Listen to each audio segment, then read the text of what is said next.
So here we have a quick ride review. Did a 208k ride, a little bit of fun ride. Average about 3 watts per kilo for just around 7 hours and 7 hours moving time. On the $490 Reed Osprey, it's a $500 road bike. I put my power meter on there so I could check out the wattage. It's a decent bike. It's how did it go doing on? It's pretty comfy. See my cadence there for 200k, it's 93 cadence. This is all you want to focus on really is your weighted average power, weighted power, and cadence, because that's what matters the most. Speed varies a lot because you got wind, you got drafting. Speed means nothing. So that could be 10k an hour, that could be 60k an hour. It wouldn't really mean much. Cadence, power, that's bottom line. Power is what you want. Your average power, and your cadence shows you your pedaling technique. So you're sitting around at least 80 to 100, 90s, around 90. Focus on 90. If in doubt, focus on 90. Where we ride, we did a little loop down to Victor Harbour. Strava's good fun, you can zoom in on that. So we just cruised around. It was a fun ride coast to coast, and then rode back with Adam. Just the two of us rode back from Victor Harbour. It's good stuff. Only got one flat tyre, and a good day. So the elevation up the freeway, a few little hills, but it was good. I literally passed over $1 million. Over $1 million of bicycles on my $500 bike. I remember I passed S-Works Venge, S-Works Roubaix, S-Works Tarmac, Pinot F8s with lightweights. Colnago C60, a lot of bling. Parley bike, all the bling, every bling bike you can imagine.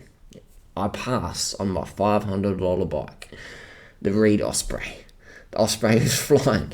But here's the thing, it doesn't matter what bike you ride. If you want to spend $500 or $15,000, I passed $15,000 bikes on my $500 bike.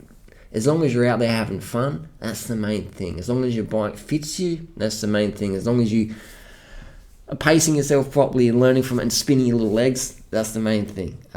So just because you're spending $15,000 on a bike doesn't mean you're not going to get passed by the vegan banana boy on his $500 bike.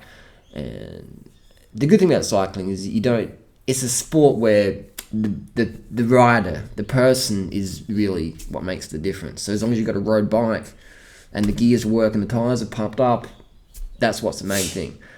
People say, well, why would I spend $1,500 when I can spend $500? Well, you're getting bike fit. I can get any bike. I know what size I need, what measurements, all that stuff, to the millimeter, roughly here and there. I get my tape measure out to fiddle around with it.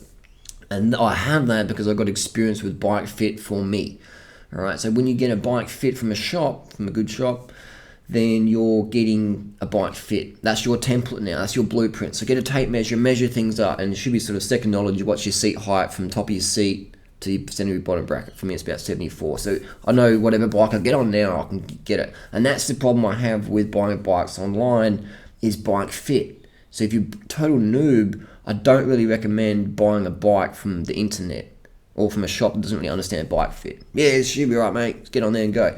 No, it's better than nothing, but you're better off getting a proper bike fit. So if you're in Adelaide, I recommend a lot of people go to the Giant Store, Ashley, the Giant Store, or Kim, North Adelaide Cycles. There's a lot of good shops in Adelaide, but these are the two main ones I deal with. Giant, I like Giant. I'm not sponsored by Giant. I like Giant just because they're international brands. So my audience is international. So people in Israel or UK or France or Canada or Canada can get a bike, can get a Giant, or a Trek or whatever. But Giant is just a good value bike, good performance bike, and the specs of them are very good. So that's why I rave on about Giant. But the $500 bike's a fantastic deal. So what I like about the Osprey is it's pretty good performance for the money. I changed the bars, I put my power meter on there, put my preference of saddle on there. Let's see how fast the Osprey flies up Norton Summit. Let's cut the Norton Summit. Alright, so here we are now. I did a little... I got some tyres from the bin. One I got from Hard Rubbish on the side of the road, and the other one I got from a bin. A Victoria and a Michelin. And I went up Norton Summit. 1338 up Norton Summit. Let's go down, scroll down. That's what I love about Strava. You can get objective. I'm scrolling down, looking for a little segment here. Where are we? Norton Summit. And that's what about it's subjective training. Most people go, what's your average speed? Average speed means nothing. Don't worry about what your fucking average speed means, because it means nothing unless you're on the velodrome track where there's no wind and there's no, you're drafting sort of thing. But it's average speed means nothing. Too many variables. Here we go, Norton Summit. Let's click it on down here. So I did that day, I did 326 watts. Cadence 1338. 1338, so pretty decent time. But the power is low. I've got a lot more in me for that time. I could really, on a good day, at least 360 at 66 kilos approximately, 360. So this read has a potential to go under 13 minutes with me. So my best time is 12:57. All right, that's me 13th overall. It's got some good names up here. We've got some fast guys. Damon Howson, Oracle Green Edge, under 23 World Time Trial Champion. Chris Harper, that's a fucking flying time. Gazner, some of these guys are the best road riders in Australia. Tim Hedger, I was there that night, he did that. Great ride. This guy here, Nicola, he rides for Merida Lampre. So you've even got Pro Tour riders up in the top 10 there. Some definitely, Adelaide produces some really good riders. And Sam Tregarth, he's a very good time trialist, probably one of the best in Australia in my opinion. So there we go. Dune Rider, top 15. 13:38. So how much difference does the read make? It's not much difference. If you're going to be up there, you're going to be up there.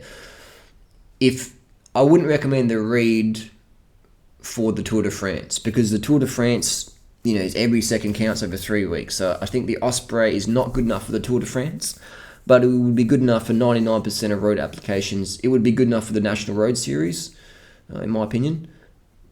It just needs a power meter on there and your bar preference. But there you go. So that's a little critique there.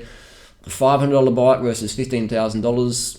You don't really get much difference. You get a few seconds here and there. But you can see Norton Summit, my power when I did the 12:57. Let's have a little look-see.